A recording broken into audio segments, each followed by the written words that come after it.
सगळे संत लोकांना नमस्कार. सगळ्या महानुभाव आणि सगळ्या भक्तजनांना पण नमस्कार. हे पावन जे तीर्थ आहे जातवेद श्री संत बहिरा जातवेदजी यांचं. जातवेद म्हणजे जातानुवेद, म्हणजे ज्यांना सगळं वेदाचे जाण आहे त्यांचंच नाव जातवेद. आणि जातवेदचा दुसरा अर्थ आहे अग्नी. तर जसं आपण हवनची अग्नी म्हणतो त्याला जातवेद म्हणतो.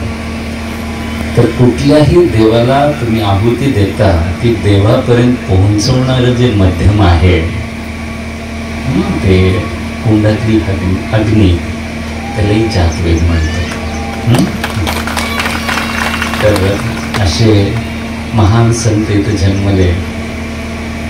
तर ही धरती पावन आहे. इथं आल्यावरती तेच प्रत्याच येतं. तिथली जी शांतता कसं आहे. आणि तसेच विश्वनाथ गिरीजी महाराजांचं नमन करतो मी की त्यांनी हे सगळं व्यवस्थितरित्या सांगून ठेवलेलं आहे. आणि सगळे भक्तजन तुम्ही तर एकदम भाग्यवान आहात की जिथं जिथं संत राहायला येतात, जिथं जिथं संन्यासी संत राहतात ती पूर्ण भूमी पावन होऊन जातात.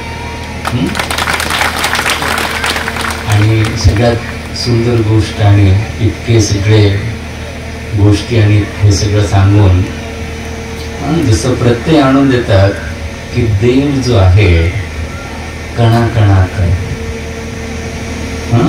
सगळीकडे देव आहे कणाकणात. असं म्हणलं जातं जर तुम्हाला सकाळी उठल्या उठल्या समोर जो माणूस भेटला किंवा समोर जे काही दिसलं त्याच्यामध्ये जर देव दिसणार नाही तर देव दिसणारच नाही. फुलात देव आहे, मुलात देव आहे, पानात देव आहे, कणामध्ये देव आहे. बरोबर आहे की नाही. आणि आपले असे हे दशावतार. आणि आपल्याला काय म्हणतात की देव दिसत नाही म्हणतात. तर दिसत नाही कसं. जसं आता सगळ्यांकडे मोबाईल आहे की नाही, आहे ना.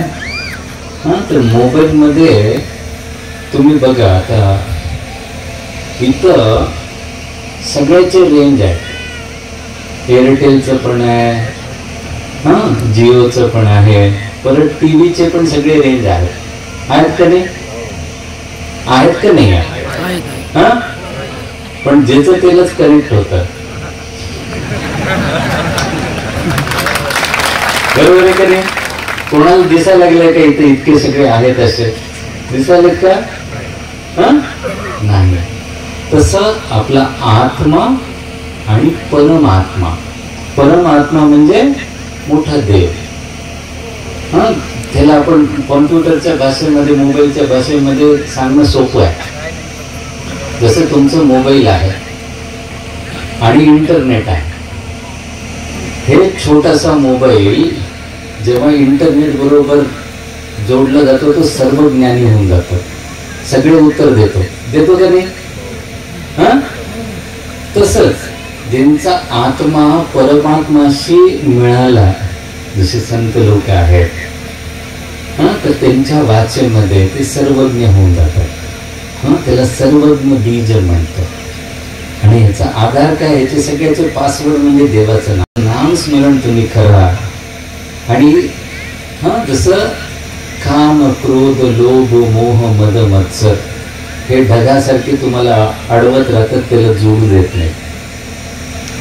तर हे जे आवरण आहे ह्याचं छेदन करणारा, ह्याच तोडणारा त्यालाच आपण देव म्हणतो, त्यालाच संत म्हणतो, त्यालाच आत्मा म्हणतो, त्यालाच गुरु म्हणतो.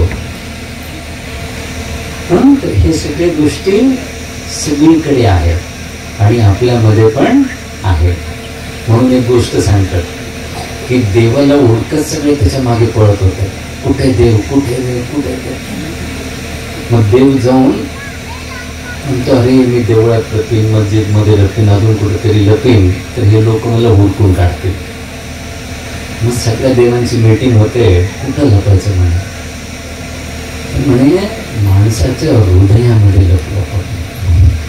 तो बाहेर सगळीकडे हुडकेल, मध्ये बघत नाही.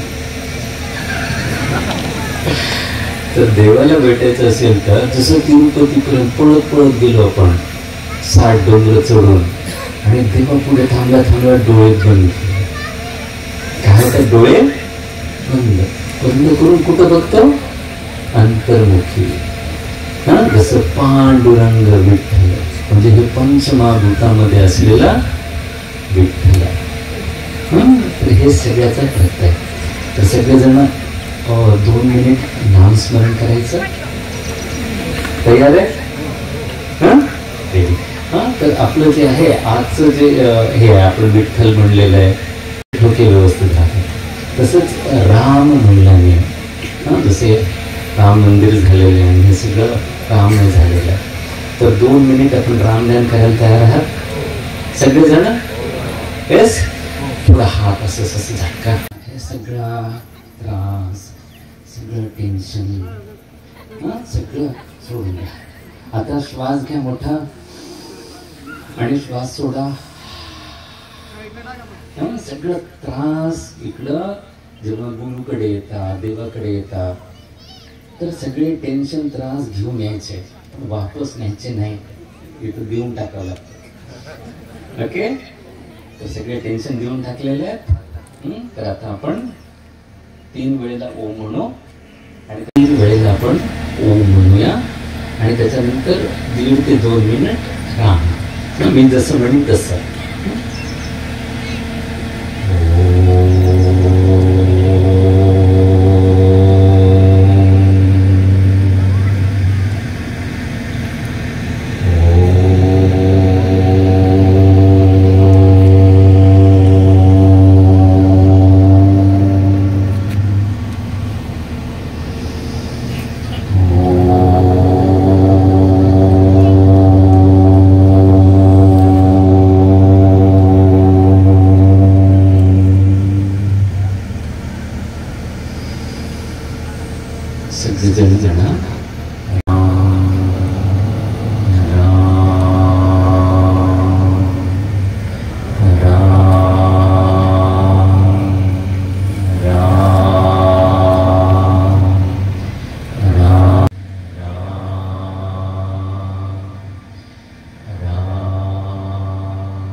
लोका समस्विनो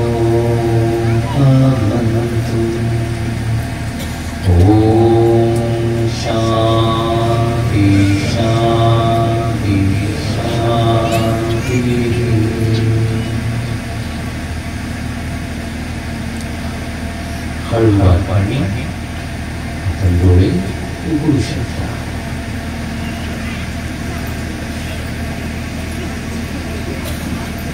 जे सगळ्यांना भरपूर आशीर्वाद.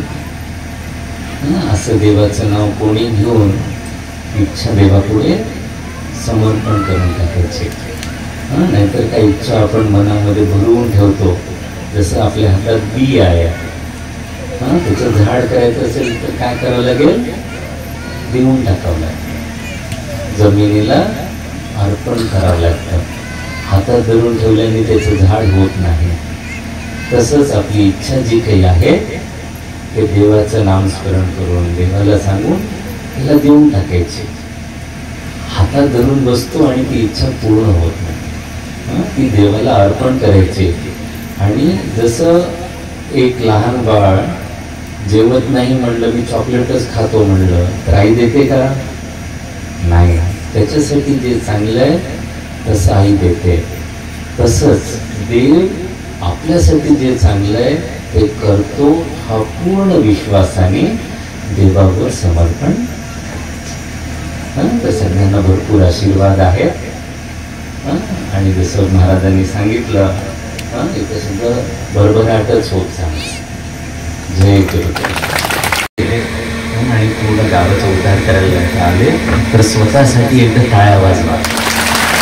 आम्ही भाग्यवंत